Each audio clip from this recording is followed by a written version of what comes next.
On April 19th, 1995, I was a graduate student in biochemistry and molecular biology at the University of South Dakota School of Medicine, and I remember hearing about the Oklahoma City bombing on the news stations, and I remember being very, very impacted, as all Americans were, by the events that happened that day.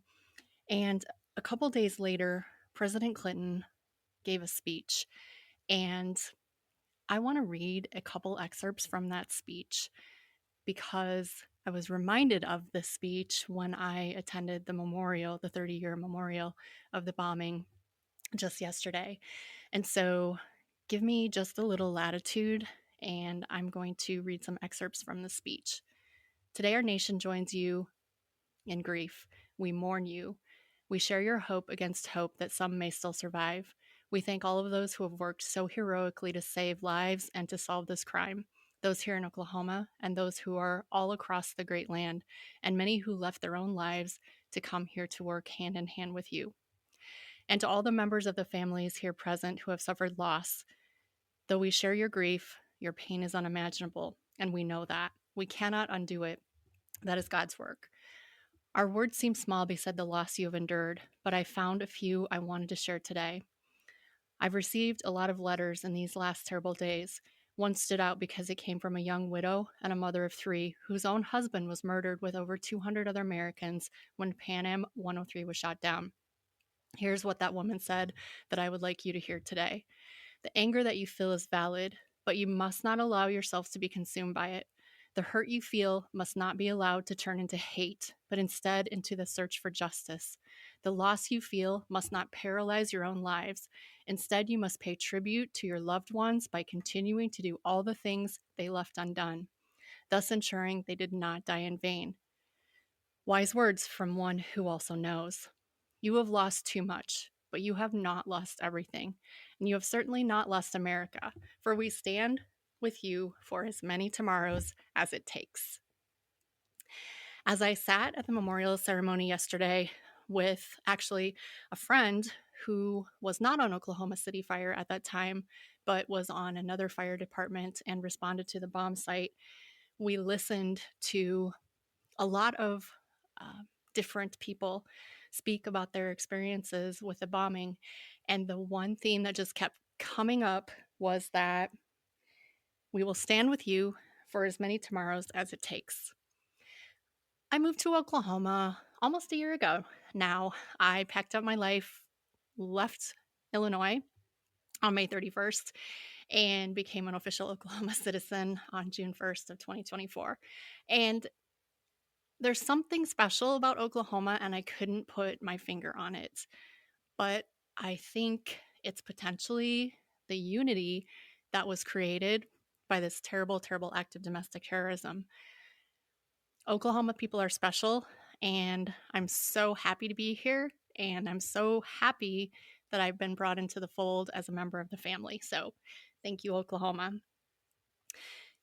I am re-releasing a podcast episode that was recorded almost 2 years ago, actually a little over 2 years ago, with my friend Chris Fields. Chris and I met on social media, on Twitter, actually. And it's funny, people say social media is the devil, social media is terrible, but I've actually met the most wonderful people on social media. And so, as my friend Shante says, social media is real life. It's just not in person. So I met Chris Fields, I think 2019, maybe 2020 on social media, and then finally got to meet with him in person a couple years later. And we recorded this podcast episode while we were both presenting at a conference. And so I called Chris this week. Actually, I texted him and I asked him if he would be okay with me re-releasing the episode. I was afraid that it would bring up a lot of emotions for him, a lot of unnecessary pain, but he actually encouraged me to re-release the episode. So I want to welcome back to the show once again, my friend Chris Fields. Please enjoy. Thank you for joining me on the Fire Rescue Wellness Podcast. I'm your host, AZ. I find the research and resources and then provide the fire service with the so what, now what, to ensure the health and well-being of every member of our profession. Together, let's thrive. Hello, podcast listeners. This is AZ, and I am recording in person with my friend, Chris Fields. Chris, please say hello to the people. Hello to all of AZ's listeners, and welcome. You're the best. You're the best. So it might sound a little funny. We are, again, recording live, but we're in a big conference room. We are at the 100 Club of Illinois Frontline Convention, where both of us are speaking tomorrow. Chris, what are you going to be talking about? I call my story out of chaos because that's kind of what I've came out of. So that's just what I do. I talk about my experiences. Kind of like the speaker this morning said, he's kind of got notoriety from a special one event, but that's not what contributed. It was just part of the story. So that's what I do. I talk about the Oklahoma City bombing, and the photo from the bombing, but that's not all I talk about. I talk about the cumulative effect of my career.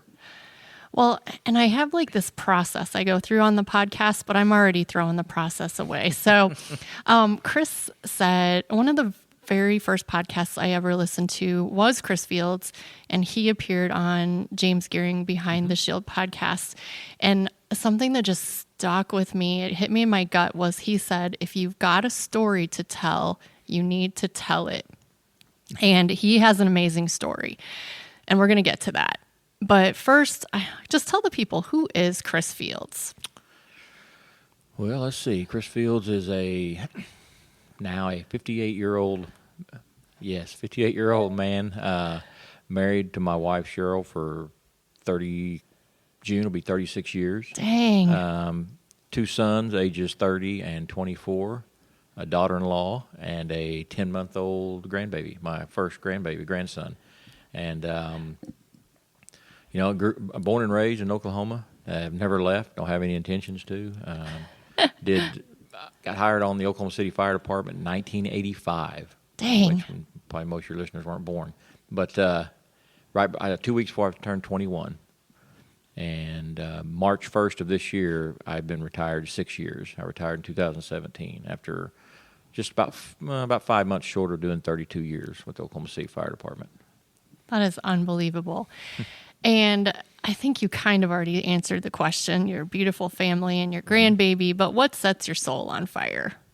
I'll get emotional. Now it is my grandson. Yeah. But it is. It's just, I got to get a new phone with more memory. I keep loading pictures and pictures, but no, it's that. And what I get to do right now, just like being here and getting to speak.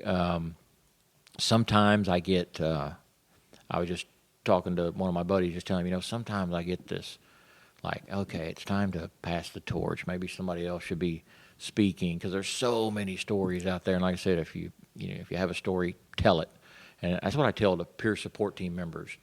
We'll go off track here for a second. Yeah, you go off track. You go, Chris. Because I tell them, I said, when I was of course, the peer support teams weren't around when I got hired in 1985. But if they would have been, I just know me being a 20-year-old young kid, I'm going to look at those people like, well, they're there because they got their crap together. I don't know if we can cuss on your podcast or not. So you can cuss. Because we don't know if they usually have their shit together, is what I was going to say. But they don't. There might be 1% of all humans that have their stuff together, So I always tell those peer support guys, man, I don't mean get in a big room and have a presentation, but if you're one-on-one with somebody, tell them your story. That way they know you've been there, you've done that. We always talk about cultural competent clinicians. We want to make sure they've been there, or they know that. Same thing with peer support guys. I don't want some guy or girl, I guess I wouldn't know, but just because they've been to a class that gave them a certificate, they're going to tell me what. So I always just tell people, man, if you got a story, tell it. Just brings that comfort level and makes the conversation easy. So, like I was saying, sometimes I get not burned out, but like I said, just like thinking maybe it's time to pass the torch and somebody. But then something will happen. Like I was in Waco last week at the Texas Fire Chief Association's deal speaking, and didn't do like I did a breakout session, 2 of them, which was I don't do those very often, but it was kind of cool. It was more. I just had the greatest feedback, and have talked to several guys and girls since then. They've reached out and contacted me. So that kind of sets my soul on fire, I guess, for the phrase you use, or gets the fires burned again. So getting to do this, man, it's a blessing, and always get back home to go see my grandson. So Absolutely. And you know what? I don't think the world is ready to not hear your story yet. well, yeah, and I know it'll always, because of the photo, and that's something I've dealt with, and I've come to accept the fact. And I know I can't get rid of it. It's always going to be around. It'll probably be something, honestly, I think my sons will be talking about, my grandsons, and all the granddaughters and all the because it's going to be there. And so I don't have any problem with still telling my story and talking about it. Sometimes and it's my fault. Sometimes I overload myself because I don't want to tell anybody no. I don't want to be that guy, and I'm not a guy that has this like outlandish speaker fee that people charge. And I mean, some may think they're worth it, but they're not. But it's just I'll never. I've had people call and say, "What's your speaker's fee?" And I'll say, "Well, I don't know. Let's come up with something." Well, we're a new conference. I say, let me tell you this: money will never keep me from showing up and speaking and telling my story. So sometimes with that, I overload myself and get really busy. But when I get to step back and get the feedback I got a couple of weeks ago in Waco, it always kind of helps reignite the fire. And that is why Chris is sitting in a hotel conference room right now, overloading himself. And I certainly appreciate it. Perfect. The last question I always ask is, how are you changing the world? Well, don't make me answer it for you, because I can tell you. I think that I'm getting to where I really don't like the phrase "it's okay not to be okay." Okay. Because it's not okay not to be okay. So everybody says, "Oh, it's okay not to be okay." I'm going, no, it's not okay not to be okay. Oh, I like that. And it's not a crude statement, but I feel like there's so many resources out there nowadays. There's so many. I got a 24-year-old son. When he was in college a couple of years ago, I used to tell him, because I know he's living the college life and partying, and I said, let me tell you something. There is no reason for me to get any call from the police, from anybody about an accident you've been on, a DUI. There's too many resources with Lyft and Uber and rideshare and all that kind of stuff. I said, that's why I try to tell first responders now. There's no excuse not to reach out and at least talk. It doesn't mean you're going to be diagnosed with anything. You're going to have to go to a facility, or just talking to somebody sometimes all it takes. So I hope that when I'm out speaking, that people can see that I've lived it. I waited. I don't want people to. I want them to do just the opposite of me. I waited till the wheels fell off, and there's just no. There really wasn't an excuse back then. I had people reaching out to me, but I pushed them away until it was almost too late. So I hope from that aspect that I'm letting first responders know that they're not a unicorn. Everything they feel and they go through after traumatic calls, what may be traumatic to them, may not be traumatic to me. So whatever trauma is trauma, that everything they feel, every emotion, every physical change is perfectly normal. It's who we are as humans. And as first responders, I think we're a different breed anyway. We've got that. You've got to have that heart to be a first responder. And that heart gets stepped on, like vicarious trauma and all the trauma we take on from the other folks, and passion fatigue and all that kind of stuff. So I hope in that aspect that by me telling my story and letting everybody know that there is resources, there's hope out there, and it doesn't have to end with the loss of your career, your family, or even your life. I've never heard it put that way, but the heart does get stepped on. You're absolutely right. Oh my gosh. Well, you referenced it already, and so April 17th, 1995, is that the right date? April 19th. April 19th, 1995. You responded to what remains the worst act of domestic terrorism on U.S. soil. And so give us like the rundown. What happened that day, and how did that day end with the photo? April 19th, 1995. I'll always remember it was a Wednesday because whatever station you're at, you have certain duties you do on certain days. Well, Wednesday was the yard day at Station 5. I was stationed 15 blocks north of the bomb site, the Murrah building. And I can always remember that because I remember when we self-dispatched. I'll jump ahead. Let me jump back. About 9 o'clock, we were all standing around talking about, some of us were talking about breakfast. Of course. It was grocery store, because there we did breakfast at 10, dinner at 5. That was our routine, unless it got interrupted. Breakfast at 10, dinner at 5, and unlimited snacks during the day. But and we were stationed right across the street from an ice cream plant. So they let us we'd go over there and put their big old parkas on and go into their freezer and just take what we wanted. They'd tell us, just get what you want. So, Lord have mercy. yes, it was not a good situation. Anyway, the bomb went off. We felt the station. It shook the station.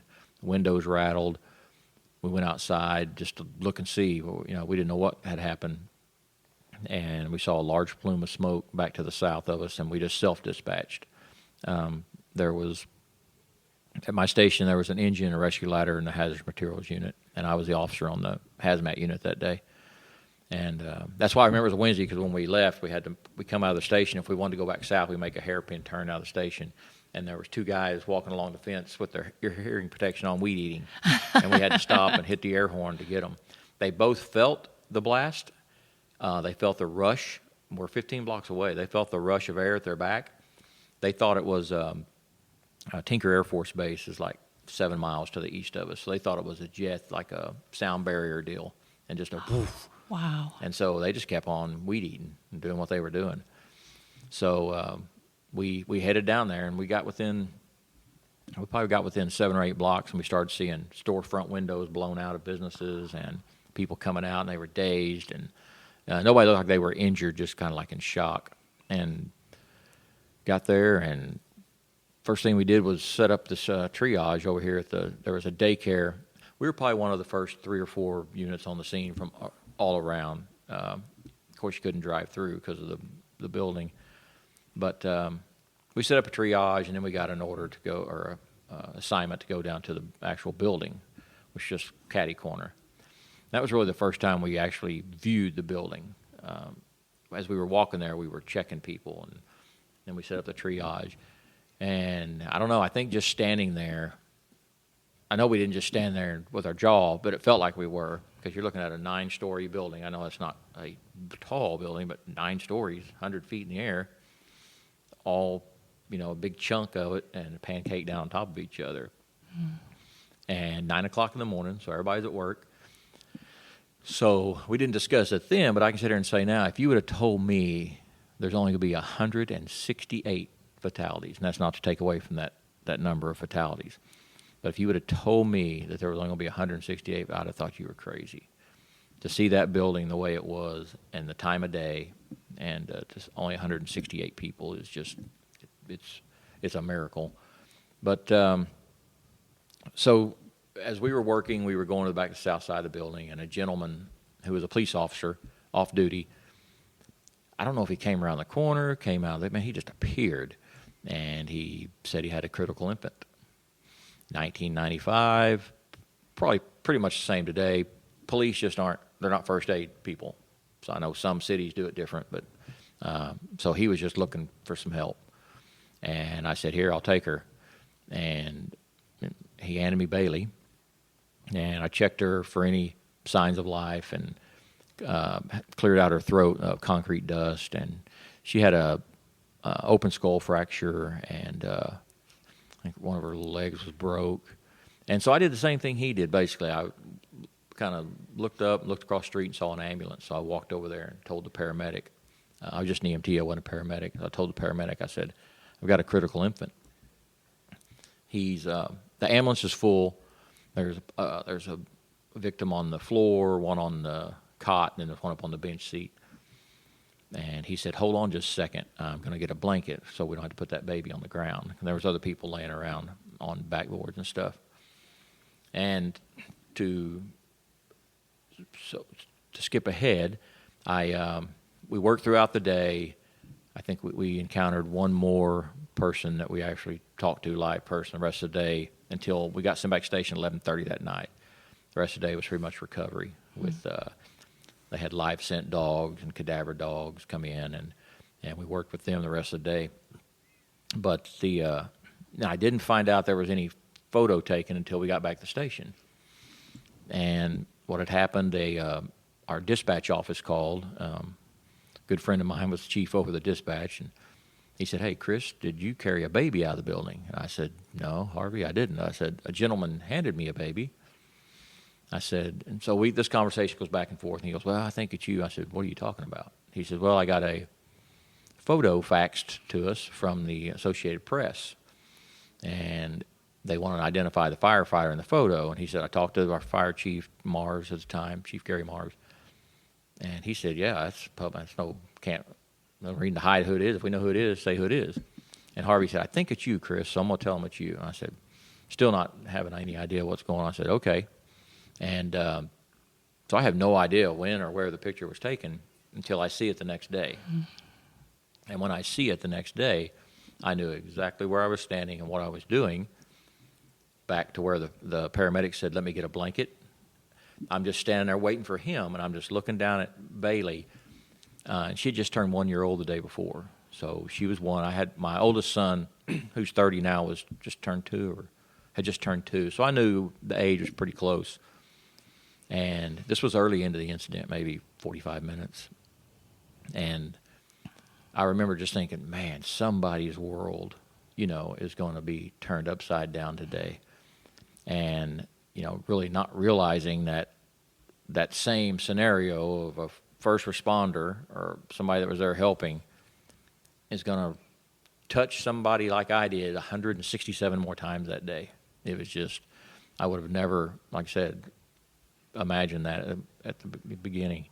And so, it was like, anyway, we were on the phone with Harvey, and he said, "Well, they said this picture is going worldwide." And I was like, "Yeah, okay, fireman, typical fireman deal." Whatever. Yeah, exactly. Hung up, and the guys and the girls at the station, they said, "What was that all about?" And just being typical kind of joke guy, I said, "Well, I kind of did a little shimmy and said, well, I guess I'm going worldwide," not having any idea, really, the depth of what I just said.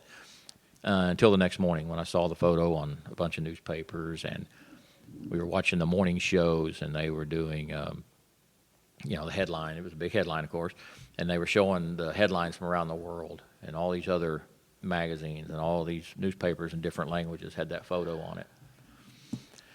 And my first thought, I remember seeing that and thinking, I wonder if the family even knows. I think I said, I wonder if her parents even know. Oh, my gosh. And, at the time, I didn't, Erin, that's Bailey's mother, and we're still great friends today. She was a single mom at the time. But in my mind, of course, I didn't know her. So I just thought, man, I wonder if the parents even know that their child is deceased. And here there's pictures around the world. So I get in my truck and drive home. And I think when we got back to the station that night, we got to call our families and wives and let them know we were okay. And I told Cheryl, I just told her, she said, how you doing? What all happened? And I said, some guy, and I still didn't know this guy was a police officer. But when you see a photo of him handing me to her, that's also a picture that's out there. I mean, he's got a blue T-shirt on. He's got his gun on his side, and his hat says Oklahoma City Police on it. But I was just locked in. I didn't realize. I said, yeah, a guy handed me a baby that was deceased. I said, she was pretty close to Ryan's age. That's my oldest son. Oh, wow. And really, we talked a little bit more about other things and hung up until the next day, And it was just by the time I was driving home, and I don't know how they do it, but Cheryl called me while I was on my way home. Or let me take that back. I think she paged me. Oh, yes. 1995. Yes. And so I pulled over, and I had a quarter, so I was able to put it in the payphone and call her. And I might have had a bag phone by then, I think. But anyway, she said these people, the media was already there, not local, the national media. At your house? Mm-hmm. They'd already found out where we lived, everything. Chris. And I just told her, I said, just leave the door shut. And they were knocking on our neighbors' doors, and so it was just a crazy next Well, it's still crazy, but it was just that next year or two. We had to call Chief John Hanson, who passed away since then. He was our public information officer at the time. Great, great guy. I used to have to call him and say, "Hey, we need to get the police." I had to have police come over and run them off my yard, and it was just crazy and weird. And then when I met Aaron, things kind of. It was a great day, but it was also kind of a day when it was a different situation because we make calls in the fire service. We put people in an ambulance. Sometimes we know the outcome. Sometimes we don't. Certain calls, we'll call the hospital to follow up, to check, because in Oklahoma City, we don't transport. It has a private ambulance service, so we don't transport. We get them loaded, and they go, and we don't ever hear from them again. But this was in your face every day, rightfully so, so it was on the news every day. So we all relived it every day. And it was just one of those deals. It was kind of like, oh, man, we're going to have to get used to it. Or, let's just be totally honest, there'd be days we'd be going, oh, my God, talk about something else. I mean, that was us. As guys sitting at the station, like, oh, gosh, talk about something else, please, or turn the TV off. Or then when I met Erin, she was great. She was, if I had to be associated with anybody, there were some nightmare stories out there. Erin was so gracious, and so I was scared to meet her. She wanted to meet me. It was set up by a reporter that called, a local reporter that we both knew, just because she'd been around the area so long. And at first I said no. She said, would you want to meet Erin? That's Bailey's mother. And I said no, because I don't know what's she going to say, what's she going to do. And the reporter's name was Cynthia Gunn, and she said, well, she had contacted me, Chris. She wants to meet you. And I said, oh, well, then let's do it, Met Erin. First thing she did was thank us for, getting her baby out. At least she knew the outcome. She said she thanked me for the way she could tell I handled Bailey. She could tell I was a parent or a father, and just things like that. I thought. And then, so I get emotional talking about it, because me and Sergeant Avery, that's the police officer, we found out who he was. Here's this 20-year-old single mom who just lost her 1-year-old, and she's comforting us. Oh, We're no. the big bad first responders, and she's comforting us. So that's just the kind of person she is. She's had 2 more children since then. We've stayed in touch, birthday cards, graduations. Her oldest, my youngest, graduated together a couple of years ago from University of Oklahoma. And so we've stayed in touch, and we still do today. And the speaking I get to go out and do, I show the photo of me and Bailey, and then I show another picture of Bailey. And I do that at Erin's request. And I wouldn't even be out showing the picture if Erin said, no, I really wish you wouldn't. You can go tell your story, but no. She says, no, show it. It gives her some kind of, I don't know, I hate to say that Bailey didn't die in vain, whatever, however you want to phrase that. Yeah. But I think it gives her some kind of purpose to say, Bailey's still, she's 1-year-old, but she's still contributing and giving back, because I'm using it to go help first responders. So I do it with Erin's blessing. And so, like I say, that's, and I've met some great people along the way, AZ. And so it's like I say, so that, when I do my speaking, I always spend the first 5 minutes or so talking about that day and show the names of the victims, just to pay respect and honor to them, because that's where I get my platform. And I'm very aware of that. If it wasn't for that day or that photo, I would be just another first responder that the wheels fell off. So I mean, nobody would know you wouldn't know who Chris Fields was if it wasn't for the photo. And, Yeah, maybe not. Yeah. And that's what I'm saying. So I'm very mindful of that. But meeting Erin also was I don't want to say curse. That would have been a horrible word to use. It brought on some new feelings. It brought on a lot of, which I've come to call irrational guilt for the photo, because I was, the last one that she knows to hold her baby. She's telling me this stuff not to hurt me or to make me feel bad. We're just talking. And because of that photo, a lot of the families, most of them weren't allowed to grieve in total privacy, but she was not allowed to grieve privately at all. I mean, there's media and cameras stuck in her face every time she left her house or went somewhere. Still to this day, she talks about maybe having Bailey exhumed and the body moved, because there's still people that they find it. Wow. Like you said, some people they'll still leave flowers and stuff on her gravesite, but they've had like crazy people out there sleeping beside her gravesite. And I mean, it's just psycho. And even the day of the funeral, there was photographers. The cops were getting them out of the trees, those big, huge, super zoom lenses, trying to get pictures, and they were calling and offering her certain magazines to $100,000 to cover your baby's funeral, or if you'll let us have access. Oh, no. We caught one magazine doing interviews with me and her together while they were trying to get my wife to do interviews so they could say that me and Aaron were having an affair while my poor wife was stuck at home by herself. I mean, it was just there's so much that went on behind the scenes just with that photo that we could probably talk about 3 hours of all the stuff that just behind the scenes with that photo, So, and then that's just part of my 32-year career, Now you're taking all your other calls, and when I speak tomorrow, I talk about some of the significant calls in my career. About I think I've buried 3 or 4 brothers since being on the job, that died in the line of duty. So there's so much other stuff going on, and that's part of my message that I share too, is that it doesn't matter if you're a 3-man department, 3,000-man department, volunteer career, big city, little city, it doesn't matter. There's no way you're going to avoid being affected by trauma on this job.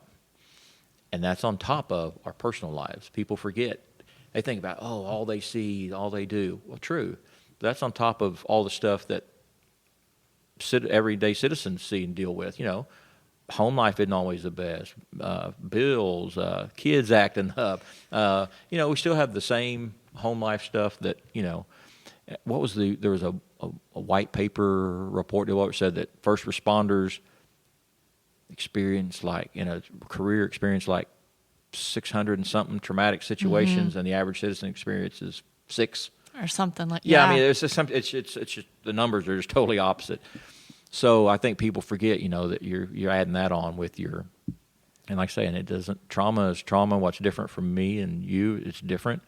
Doesn't have to be a national disaster or a man-made disaster or a media event. It's those everyday, like I said, where we get our heart stepped on, those everyday calls that we make, cutting 16-year-olds out of cars when their family shows up, suicide calls, check the welfare, even though it's been an elderly person that passed away in their sleep, but there's nothing you can do. You have to go tell that 70-year-old wife that's been married to this guy for 50 years. It's just all that stuff just takes its toll. And I'm not even going to try to quote the saying. I use it in my presentation, and I'm trying to think who says it. I'm not going to try to quote them because I don't want to get it wrong. But they talk about, basically what they're saying is, to think you're going to do this job and not be affected is to think you can walk through water without getting wet. That is true. And it is so true. And that's what I try to tell everybody, that you can't avoid it. So when you feel it, experience it, whether it's mentally, physically, spiritually, whatever, it's absolutely perfectly normal. And it is. Matter of fact, if you don't experience, there might be something wrong with you if you don't get those feelings, And so that was a long answer. No, that was so good. And I heard something that you said, which was, as I was holding this baby, I was thinking someone's world is going to be turned absolutely upside down. Mm-hmm. But I feel like in some respects, your world was turned upside down too. Yeah, and you point that out. I've never thought, but yeah, it wasn't just the people who lost loved ones, and that was, I think, it was everybody, because I think the fire department over the next 7 or 8 years, we had like one of the largest divorce rates in the country. Wow. Now, of course, I'm sure there were stories of substance abuse and all that wasn't put out, which was fine, but there had to be something causing those divorces, So, but yeah, it was just. It was, and I'll say this about AZ real quick. You pick up on that stuff. I try. Things. Well, just like when the first time I said, if you've got a story to tell it. I was like, I just said it and moved on. And then I saw you post something, how many years that's been, 4 or 5 years ago, that said, Chris Field said, if you have a story, I thought, God, how'd she pick out of everything I said? She picked, and just like now, out of everything I said, you picked out that somebody's world was going to be turned upside down, and it was also mine. I mean, so. Well, here's a little side story, Chris. When I started the fire service, I've always been a quote person. I absolutely love quotes.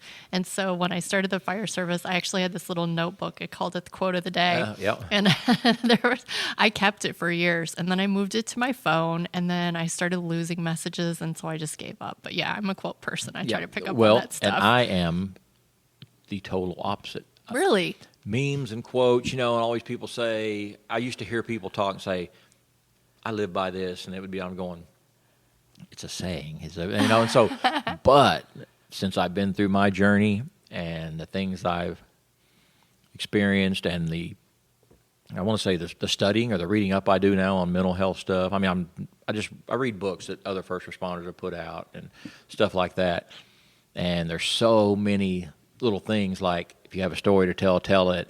Things I see now and read, and I'm going, oh my God, that is. I was talking on. I did a podcast yesterday. I don't know if I mentioned it. Chicago's Bravest Yes. Stories. Okay, and we were talking, and I said something, and Vince or one of them said, "Where'd you get that?" And I said, "All right, it's going to sound funny." And the other guy pulled it up as I said it. There is a book called "The Boy, the Mole, the Horse, and the Fox." Oh. The boy, the horse, the mole, and the fox. Okay. It's written like a kid's book, but when you read it, I'm telling you, there is more stuff to take out of that book. And like, there's one quote the boy said, asked the horse. The horse is the wise man, evidently. Asked the horse, "What's the bravest thing you ever done?" And he said, "Ask for help." Oh my gosh, that's amazing. And then the horse follows it up with, reaching out isn't giving up, it's refusing to give up. I mean, there's just all these little things through this book, and I'm like, oh my gosh. So I read it all the time, and I write them down, and I use them. And there's a storm, and they're in the forest, and the little boy's scared and says, you can't see through the forest. And the horse says, can you see your next step? And he says, yeah. He goes, then take it. I'm going, how does that apply to everyday life? So good. The boy, if you start that, you'll get it. I'll put it in the show notes. I think it's the boy, the horse, the mole, and the fox, or something like that. Okay. But they each play a different role, and they one deal they ask do you consider your glass half empty or half full? And the horse replies with, I just feel fortunate to have a glass. I'm going, wow. It's pretty deep. That's awesome. It's little like Winnie the Pooh character drawings and everything. Okay. But it's really good. I'm going to get it. So. And folks, you heard it here. Chris Fields has become a quote person. Quote person and a reader. Reader. Yeah. That's outstanding. Well, a lot of times when people are telling their stories, we go to the beginning, we go to the middle, and we go to the end. But I think the end of your story is so powerful and so uplifting. I would just love to hear kind of what you're doing now and how you got to be doing what you're doing now. How I got to be doing what I'm doing now is by the grace of God and the grace that God gave my wife to forgive me. Because when we won't go into the whole ugly dark side, but when I was at the bottom and there was nowhere else to go, I called my wife and I said, we weren't living together, and I said, I want to come home. And she never hesitated. She said, come on. She knew there was something in my voice, and she said, that's the Chris Fields I've been waiting on. She said, I knew I wasn't dealing with Chris Fields. She said, I could look in your eyes and see it wasn't you. And so that's where everything started, when she said, come on. And it hasn't, it's not an easy, I always tell people when I say, yeah, I'm doing great today, but it wasn't always an easy path to get back to where I am. And I still have bad days. Mm-hmm. There's still things that I said to people that they've forgiven me, but I can't forgive myself. And that's one of the hardest things to do, is forgive yourself. And so through that, going to treatment, I was diagnosed with, PTSD, anxiety, checked all the boxes, suicide. All the boxes. All the boxes, which I always tell people, yes, I was diagnosed, but none of that. I own my shit. Everything I did was a conscious decision to push people away, to keep doing the stupid things I was doing. Those were all conscious decisions. But you do get to a point to where you're like, I've screwed it up enough. I can't, who cares? So that's where I was before I reached out and did the work and got to where I was. But like I say, I still have what I have days that are worse than others. I don't like to say I have bad days. I have worse than others. But through learning everything, learned me and my wife to communicate. If I'm having a bad day, I just tell her now. Instead of trying to hide it or try to medicate it, I just deal with it. If I got to go in my office and have a little cry session, I'll do it. If I need 45 minutes in a dark room just laying there, and she's the same way. If she needs it, we're able to accept that part and we deal with it. And so it's and then this, I never imagined myself speaking in front. Now at the fire station, I'm the jokester. I like to talk a lot, but I never envisioned myself speaking in front of people. And what's so scary, funny? My wife used to tell me when we were separated, and we didn't always have the best conversations. We were separated 16 months, and but she told me this before I started speaking. She said our bedroom closet was her war closet. That's where she went for her prayer and everything. Oh. And she said that she used to, God would tell her, and she would see me speaking in front of a bunch of people. And she would tell me this, and and I would always like going, whatever, you just tell me that, and of course, it ended up in an argument. But anyway, I went to I can't remember who reached out. There's a guy named Jay Dobbins, former ATF agent, infiltrated the Hells Angels. He's on History Channel all the time. Oh, yeah. That guy's cool. Bald-headed dude with the blonde beard. Yes. Big, badass teddy bear is what he is. So I call him a badass teddy bear. Great, great guy. He's not doing much speaking anymore. He coaches high school football in Arizona, where he's a sports legend. Great guy. But out of nowhere, I get a email. I think I had just retired or was getting ready to retire within a year or so. Anyway, he had heard my story from I can't remember who the acquaintance was that we both knew. Anyway, he says, hey, would you come out to Arizona? I'm having a little deal, and it's 45 minutes, 30 minutes. Just tell your story. And he said, I'm having some other first responders. And I thought, oh, okay, no big deal. So he flies me out to Arizona, Tucson, Arizona. I speak, and I meet a guy named Doug Monda, who's part of we'll talk about Trauma Behind the Badge. Yes. I met Doug. He's also the founder of Survive First, nonprofit that takes the no out of first responders getting help. I met him, and me and him have been kind of connected at the hip ever since. And I guess word of mouth, after I spoke there, it just kind of, and then things just kind of snowballed, I guess, and to where I'm thankful every time, I get to go speak. But, we talked about the overloading sometimes, but it's truly a blessing.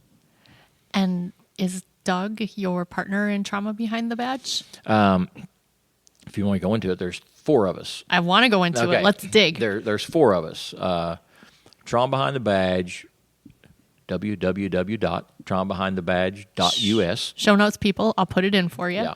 And we do a weekly webinar. It's on a Zoom deal, Tuesday nights at 7 p.m. Eastern.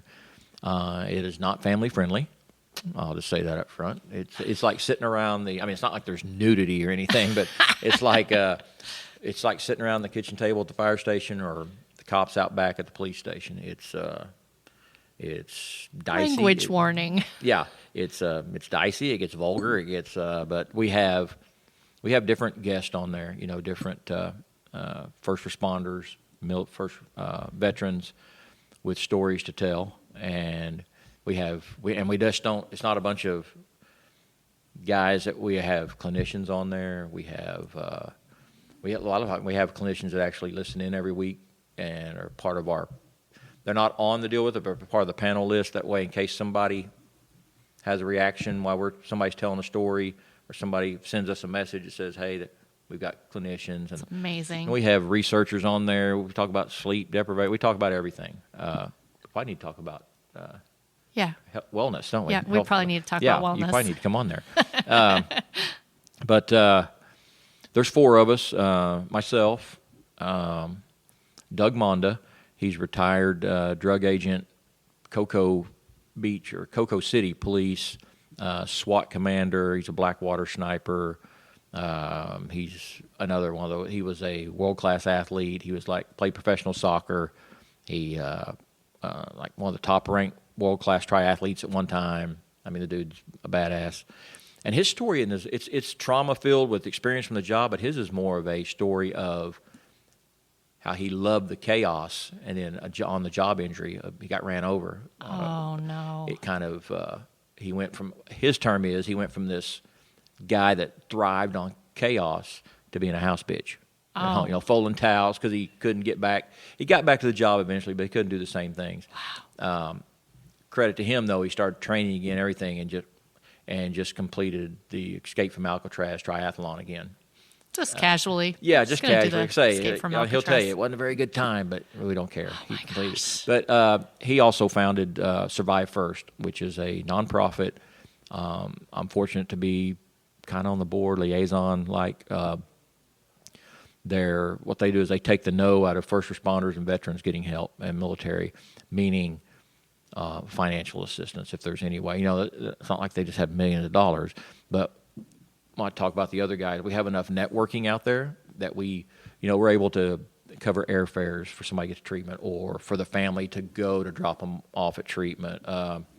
If we can, we'll cover a copay, because insurance is a big hurdle. Oh, yeah.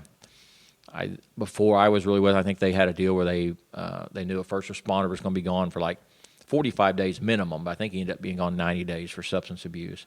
Well, they made a couple of house payments for the spouse, and so just that kind of stuff they do. And that's Doug, and then Raul Rivas was a speaker here, retired Orlando PD SWAT. Doug was also like a sniper for John McCain, that kind of stuff, but nothing big. No big deal. Yeah, Raul was Orlando SWAT. Raul was one that took down the Pulse nightclub shooter back in 2016. And other stuff. He's like me. That's what he gets, where he gets his platform. But there's so much other to his story. And then the other one is a guy named Chris Scallon,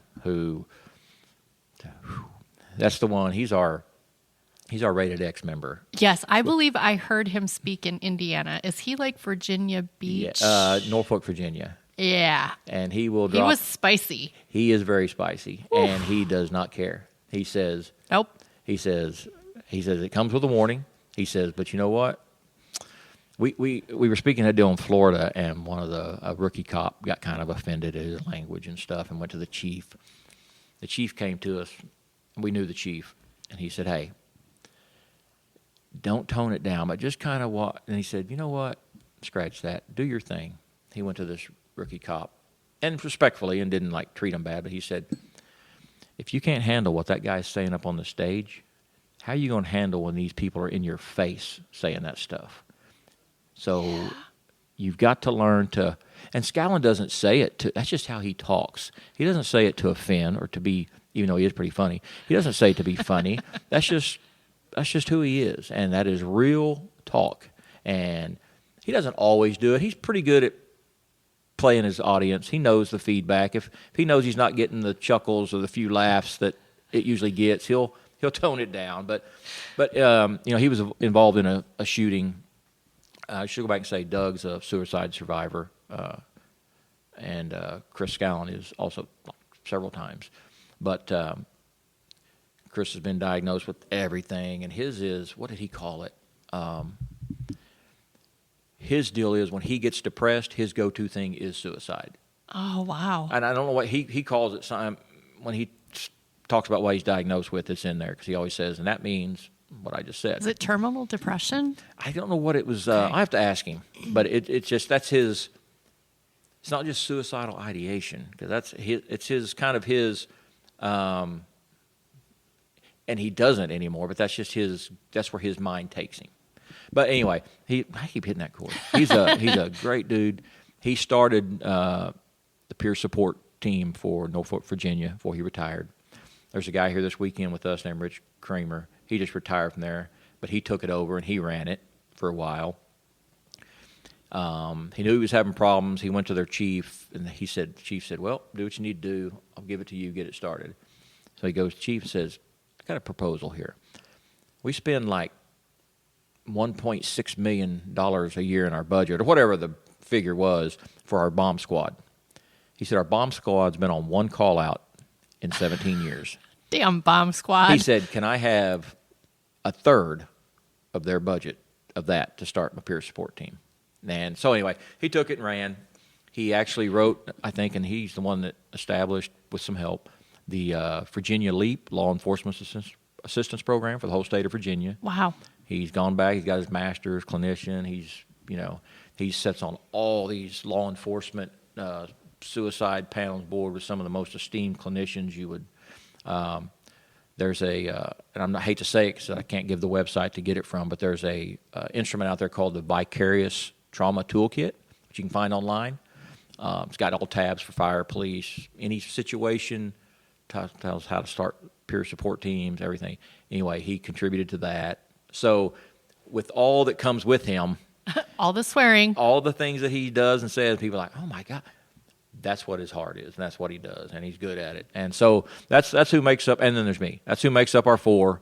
And like I said, we have those shows, we have people on.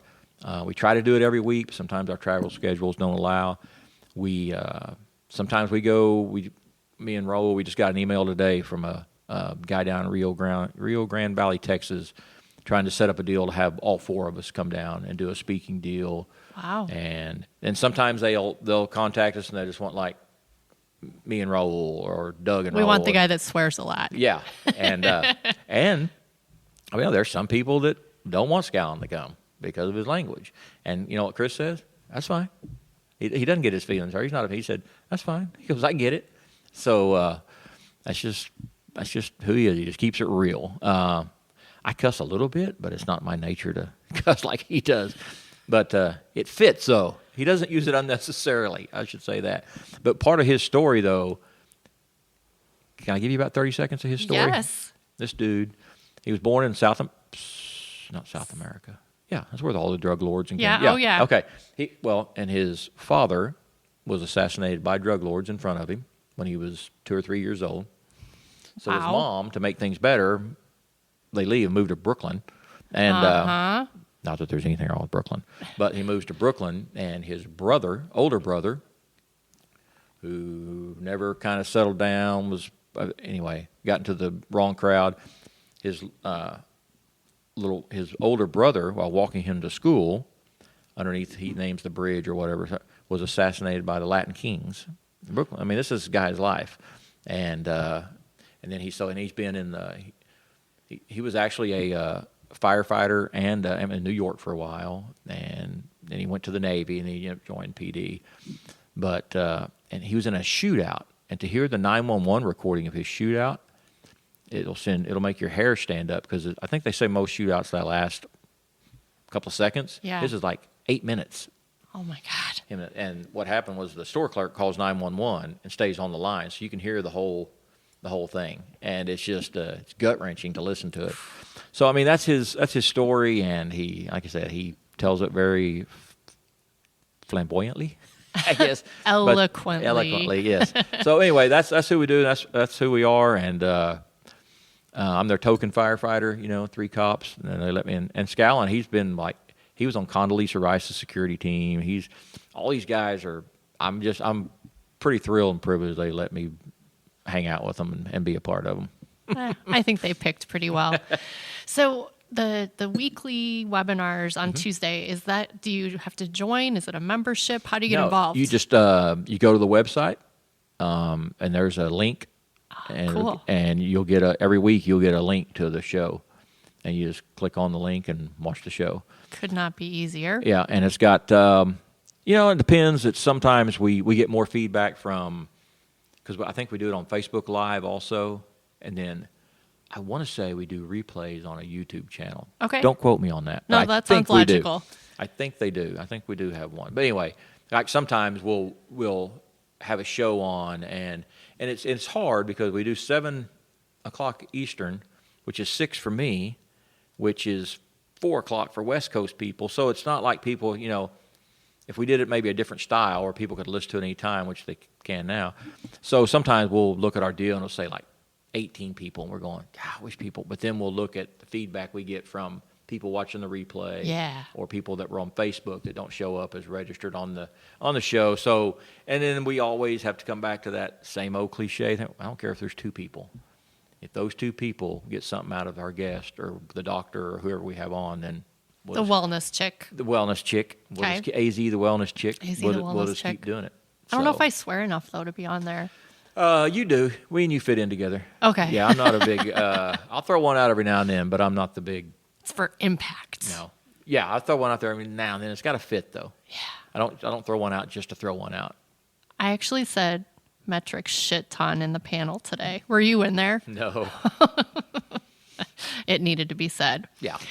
So, okay, so there's the Tuesday meetings, and the listeners could contact your group for speaking engagements. Anything else going on with Trauma Behind the Badge?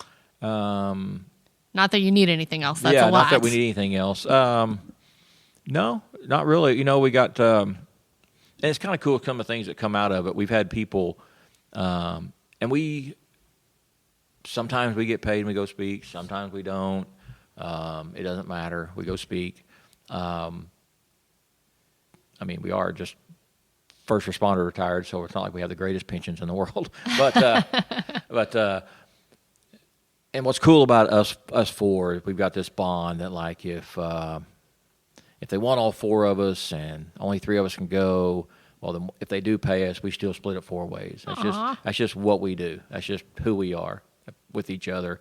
And we get blessed a lot of times. Some group will say, hey, we had this fundraiser and we want to do a check to Trauma Behind the Badge so we'll keep it in case somebody calls and needs an airfare or something like that. But we've got a group in June.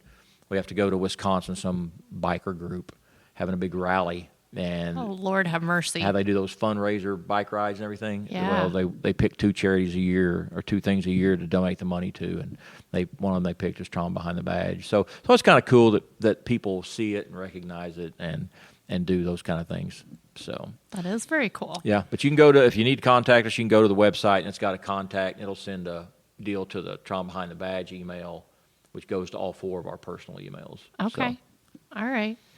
Well, we're going to wind it up because I heard Mission Barbecue is feeding us. Yes, they are. Which is very exciting. But I always end with, is there something that I should have asked you that I didn't? Or is there anything you want to leave the listeners with? I don't think there's anything that you should have asked. Okay, good. Or would have asked, because there's no questions off limits. So I tell people when I do, I said, they'll say, hey, do you mind talking about it? I said, I don't care. There's no question that I haven't been asked that I haven't answered. No, I mean, as far as leaving people with, just kind of what I say when I'm speaking, man. When I speak, I give out my personal information. I give out my cell phone. I give out my I will give out my email. Or my email is CL Fields FIELDS 1964 @gmail.com. I'll put it in the show notes. Huh? I'll put it in the show notes. Yeah, okay. And I just tell them, man, I don't care if it's just to talk. I have a firefighter that I won't even say what state, just so nobody can speculate. I've never met him. About once every 3 months, and I put him in my phone now as that state and his first name, so I'll know it's him. And but even if it wasn't, I always at least answer. I answer spam calls because I don't want to miss anybody's call, because I give out my personal information and I tell people I'll answer it 24/7. And so if it's a spam call, I just hang up, But about once every 3 months, my phone will ring. I'll look at it and it'll be him. And he's doing great, but he'll just have some days. And I'll, what's going on? He'll say, he said, even my wife said, go call Chris, so he's sitting out in his truck or he's out in his barn or something. Man, we'll talk. Sometimes it's 10 minutes, sometimes it's 2 hours. But, so that's what I'm saying. Just find somebody that you have that connection with. Check in on each other. We got to take care of each other. And I always tell people, I try to say, I don't want to sound like I love the job. I would do it all over again. It's what I know it's what we do. It's not who we are, but it is kind of who we are. Retirement's tough. I'll tell you, the first couple of years is you lose your identity for a couple of years. I mean, you do. Really? Retirement is not, you don't just leave the job. It's there needs to be, I think, more for retirees, even in the mental health aspect. Yeah. Because some guys, I've talked to several buddies, and for me, I had something going, so I was doing stuff. If they don't have something going, I had one call me, he said, I think I retired too early. I said, what, financially? And he said, no, man. He said, I just don't, what do I do? What's my what am I said, he's a great trim carpenter. So I said, go to Habitat for Humanity, volunteer and help build homes. Well, that's what he's doing. Great idea. I'm not saying because my advice, but I'm saying there's stuff to do, but I think there needs to be more out there. And I lost my train of thought where we were even going with that. But do you remember? No. Do I remember? Oh, yeah, about reaching out, just having somebody. And checking in on people. You're probably one of the greatest women firefighters your department's ever had. But I'll tell you this. Like Chris Fields, I retired after 32 years on March 1st, 2017. Had a great little party and everything. On March 2nd, somebody was promoted, put in my seat, and the Oklahoma City Fire Department has not missed a beat. Yep. And it doesn't matter what agency, what you do, how great you think you are at your job. And I say be great at your job. If you come up with some new, it's not saying you don't dedicate your life to the job. But like Raul talked about today, family and friends, that's who's going to be there at the end. I still got a few buddies. We get together breakfast every couple of months, but, that'll fade away as we all get more grandkids and stuff like that. It's just the way life is. I wear this all the time, #BuddyCheck. Love it. That's a nonprofit also. Look him up. He's a great guy. Steve Brady. Powers. Oh, no, not the guy I was thinking of. Okay. He's #BuddyCheck. Same thing. Helps first responders and veterans. But I wear this, and it just kind of reminds me that I got a couple of buddies that I call, or they'll call me, and we used to just visit and everything. But Doug, what he does, and I've started doing it to him, I'll say, hey, how's things going? If they just, that standard first response, fine. Fine. That's it. No follow-up, just fine. Now, if there's fine and they go into a story or follow-up, but if they just say fine, I'll say, oh, that's cool. I said, well, tell me a couple of good things that are going on in your life right now. And sometimes that'll turn into an hour conversation because things aren't the best or they're struggling with something. And same thing for me. I've had them call me when I'm going, I don't want to bother them with something. And maybe within a day or two, my phone will ring. It'll be one of them. Like, what's going on? I said, man, I'm glad you called. And so I just say we just have to take care of each other. And like I said, there's no fire, police department, hospital, school, I don't care what your job is, going to shut down when you're gone. So just remember that, and just remember we got to take care of each other and and to reach out. Well, and if you have a story to tell, you tell it. You got to tell it. Very good. I can't believe I didn't throw that in there. Chris. Well, I think this has been wonderful. I appreciate your time so much, and I think we can sign off. So this has been AZ and Chris Fields, and we are officially out.